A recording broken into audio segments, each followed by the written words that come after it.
여러분 안녕하세요. 오늘은 가장 위대한 예수 그리스도의 예표인 요셉에 대해서 알아볼 겁니다.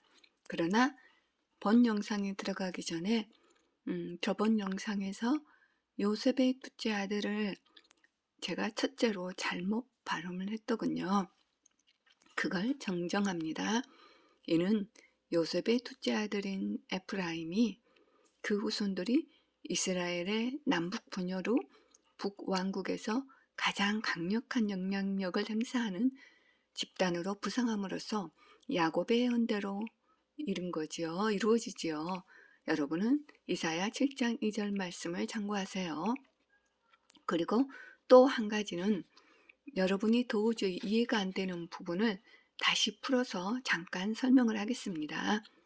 즉 야곱이 자신의 12 아들을 두고도 요셉의 두 아들 므낫세와 에프라임을 양자로 승격시켜 입양한 부분이죠.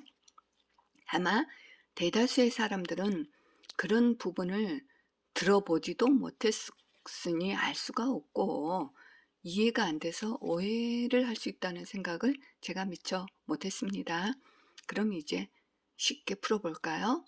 창세기 48장 5절 말씀을 보니 야곱이 요셉에게 이렇게 말하죠. 너의 두 아들 에프라임과 므낫세는 내 것이라. 루벤과 시몬처럼 그들은 내 것이 될 것이라. 즉 손자를 아들처럼 동등히 한다는 것이죠. 그럼 야곱의 이런 결정을 성경에서 어떻게 증거하고 있는지 찾아볼까요? 여호수아 12장 6절 말씀을 보니 주의 종 모세가 그 땅을 루벤인과 가딘과 므낫세 반지파에게 소유로 주었더라. 이렇게 기록하죠. 또한 신약에서는 요한계시록 7장 6절 말씀을 보니 므낫세 지파에서 1만 2천 명이 인장으로 표시를 받았고 이렇게 기록했지요. 므낫세는 야곱이 낳은 12 아들이 아니죠. 12 아들이 누군지는 여러분 다들 잘 알고 계시겠죠? 이스라엘 모든 지파에서 인장으로 표시를 받은 지파로 당당히 나옵니다. 므낫세는 요셉의 장자이지요. 그럼 둘째인 에프라임은요? 그는 야곱의 축복을 때로 아주 번성하는 요셉 지파에 자동 승계되어 있지요. 창세기 50장 23절을 보면 요셉이 에프라임의 자손 3대를 보았으며 라고 기록하죠. 둘째가 첫째 장자처럼 대우를 받고 첫째인 므낫세는 뒤로 밀려 있지요. 또한 요한계시록에서 7장에 보면 각 지파 중에 입맞은 지파 중에 단 지파는 사라지고 없다는 걸 알고 계시죠? 그 사라진 곳에 므낫세 지파가 대신 채우고 있죠. 그 이유가 궁금하다면 야곱이 단 지파에 대한 애언을 묵상해 보시면 지혜로운 답을 찾을 수 있을 것입니다. 여러분, 야곱의 영적인 통찰력은 너무나 놀랍지 않나요? 굉장한 시대의 시점까지 꿰뚫어 보고 있으니까요. 그러나 그게 중요한 게 아니죠. 오직 예수 그리스도의 십자가의 보혈의 은혜의 복음만이 우리 시대에는 너무나 소중합니다. 이제 다시 본문으로 돌아갈까요? 야곱의 극진한 사랑을 받은 11번째 아들인 요셉은 장자만이 입을 수 있는 채속옷을 입으며 형들의 미움을 샀지만 결국 요셉은 후일에 장자권을 차지하게 되지요. 여기서도 예수 그리스도의 모형을 볼 수 있지요. 하나님의 독생자로 극진한 사랑을 받으셨던 예수 그리스도의 모습이죠. 요셉은 흔히들 꿈꾸는 사람으로 알려져 있죠. 그러나 그는 후에 꿈을 해석하는 탁월한 영적인 통찰력을 보이죠. 창세기 37장 7절에서 10절 말씀을 보니 벗어서 우리가 들에서 곡식단들을 묶고 있는데 벗어서 내 단이 일어서서 똑바로 서더니 벗어서 형들의 단들이 sul려서서 내 달의 경의를 포하더이다 하니 그가 또 다른 꿈을 꾸고 그의 형들에게 이야기하여 말하기를 벗어서 내가 또 꿈을 꿨는데 벗어서 해와 달과 11개의 별들이 내게 경의를 포하더이다 하며 라고 기록하지요. 여기서 보건대 아브라함 시대를 지나 이삭 이후로는 유목과 농경을 혼합하는 생활 양식이 나타나지요. 첫 번째 꿈에는 곡식단이고 두 번째는 해와 달과 별을 나오지요. 이는 아버지, 어머니, 형제들을 또 나타내지만 천막 생활을 하는 유목민들에게는 친숙한 표현이지요. 이제 또 다른 예수 그리스도의 모형을 찾아볼까요? 너무너무 많아서 일일이 나열하기도 어렵답니다. 또한 창세기 37장 13절 말씀을 보니 이스라엘이 요셉에게 말하기를 내가 너를 그들에게 보내리라 하니 그가 아비에게 말하기를 내가 여기 있나이다 하더라. 이도 하나님 아버지의 말씀에 순종하여 홀로 이 땅에 오신 예수 그리스도의 모형이 보이지요. 또한 여러분들은 37장 18절, 21절, 24, 27, 28, 35절 말씀을 묵상해 보시면은 아하 하고 발견하실 수 있을 겁니다. 또한 예수 그리스도는 은 30개에 팔렸지만 요셉은 17세 소년이라 은 20개 이집트로 팔려가게 되면서 그의 험한 인생길이 또다시 시작이 됩니다. 이집트로 팔려간 요셉은 파라오의 관원인 경호대장 보티발의 집으로 팔려갔으나 하나님께서는 요셉과 함께 하사 그를 형통케 하셨지요. 이를 지켜본 보티발은 요셉을 그의 집의 관리인으로 세워서 그의 모든 재산 관리를 요셉에게 맡기고 관여하지 않을 만큼 신뢰하지요. 어린 소년이 굉장히 성실한 게지요. 그러나 또다시 예기치 않은 문제가 생기죠. 창세기 39장 6절 말씀을 보니 요셉은 용모가 수려하고 잘생겼더라 라고 기록이 되면서 그의 주인 포티발의 아내가 요셉을 날마다 끈질긴 유혹을 하지요. 요셉은 이를 거절하기를 반복하다 결국 억울한 누명을 뒤집어 쓰게 됩니다. 여기서 세상의 악함을 또 보게 되네요. 이 세상의 악한 자들은 자신의 죄악을 은폐하고 겸허하고 교활하게 숨기고자 억울함을 당한 사람에게 오히려 모함을 해서 구렁텅이로 집어넣어 버리죠. 이 세상에 권력과 부고와 명예가 있는 자들은 그런 일이 오히려 너무나 쉬운 일인 듯 하지요. 사이코패스이거나 양심이 화인을 맞았거나요. 결국 요셉은 투옥되는 불운을 겪게 되지요. 외형적인 상황으로 본다면 전혀 희망이 없는 가련한 아군의 상황인 게죠. 그러나 이 사건은 요셉으로 하여금 순전한 신앙을 시험해보는 연단의 기회이며 더 나아가 파라오에게까지 발탁되어 나가서 이집트의 이주가 가능하게 하지요. 이처럼 하나님께서는 인간이 미처 깨닫지도 못하는 방법으로 당신의 종들을 단련시키시고 구속사의 주역으로 이끌어 가시죠. 그 당시에 이집트 법에 따르면 종의 신분으로 주인의 아내를 탐하려고 하는 자는 그 자리에서 그냥 즉결 처형이었죠. 그럼에도 불구하고 죽임을 당하지 않고 옥에 갇힌 것은 포티발이 평소에도 신실했던 요셉의 성품을 고려했거나 아내의 모함을 그대로 믿지 않았다는 이유도 있을 듯하지요. 또한 요셉이 갇힌 감옥은 신분이 높은 정치범이나 국가적 중범죄자들을 가두는 특별 감옥으로 한낱 종의 출신인 요셉이 들어갈 수 있는 그런 장소가 아니었지요. 그러나 보티발은 요셉을 특별히 취급했다는 점도 후일 요셉이 파라오 앞에 설 수 있는 길을 만들어주는 계기가 됩니다. 그러나 옥에 갇힌 요셉은 거기서도 하나님이 은혜를 베푸시어 형통케 하사 간수의 신임을 얻어 그곳의 모든 죄수들을 요셉이 관리하게 하지요. 그리고 그도 역시 요셉의 일에 관여하지 않지요. 요셉은 정말 성실하고 책임감이 뛰어난 사람이죠. 그릇이 넓고 큰 귀한 심성인 사람인 게죠.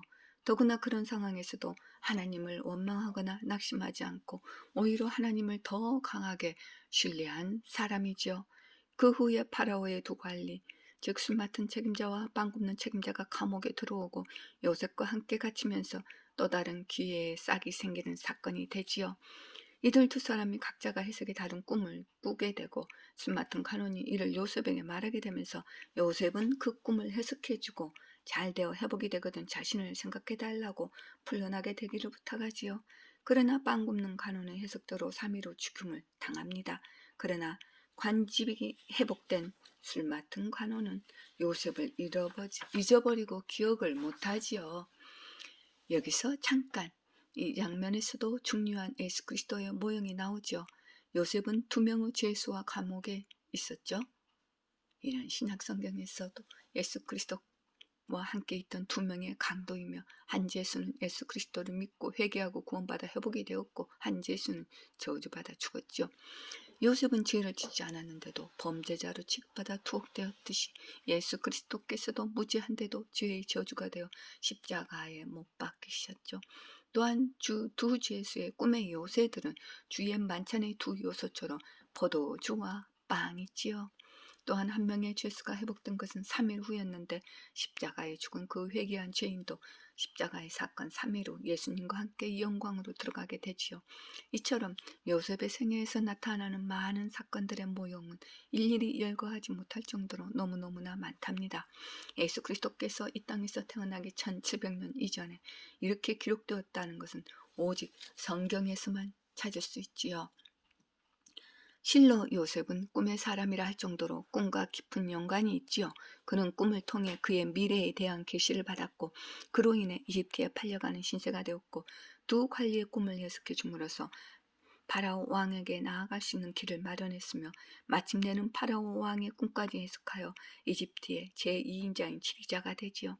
이처럼 하나님의 특별 계시인 성경 말씀이 완성되지 않았던 구약 시대에는 하나님께서 종종 하나님의 뜻을 인간에게 알리기 위한 방편으로 꿈을 이용하셨지만, 성경이 완성된 후로는 꿈으로 계시하거나 하는 일은 거의 드문 일이죠.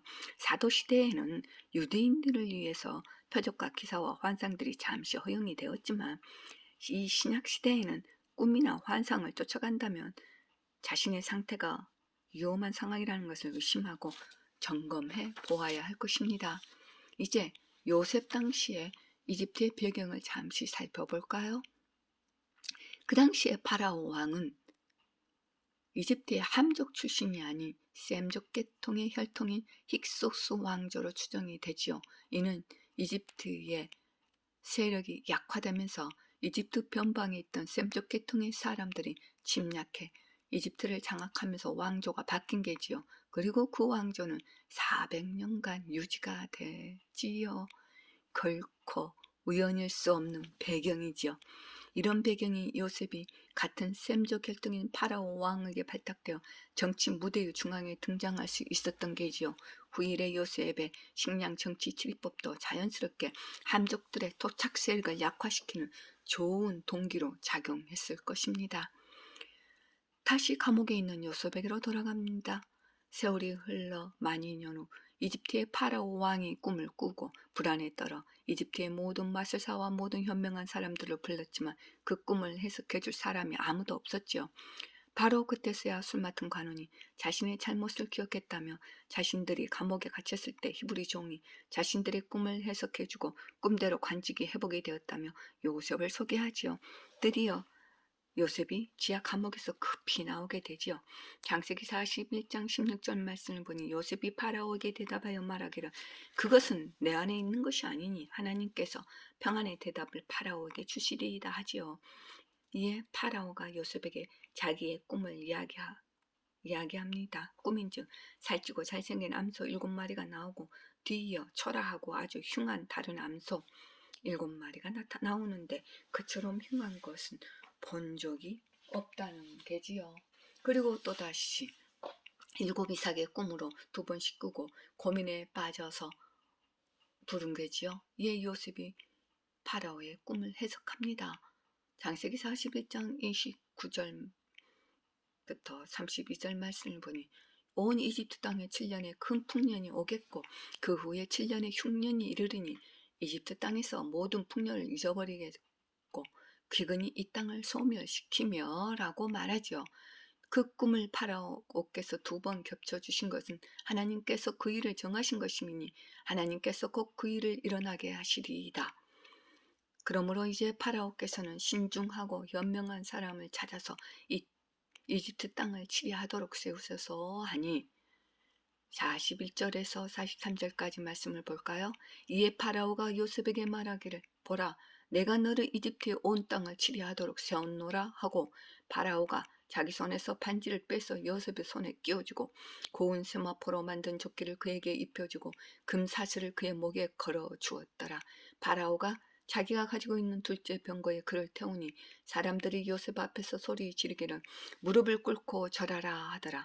바라오가 그를 이집트 온 땅을 다스리는 지리자로 세웠더라. 와우, 놀랍죠?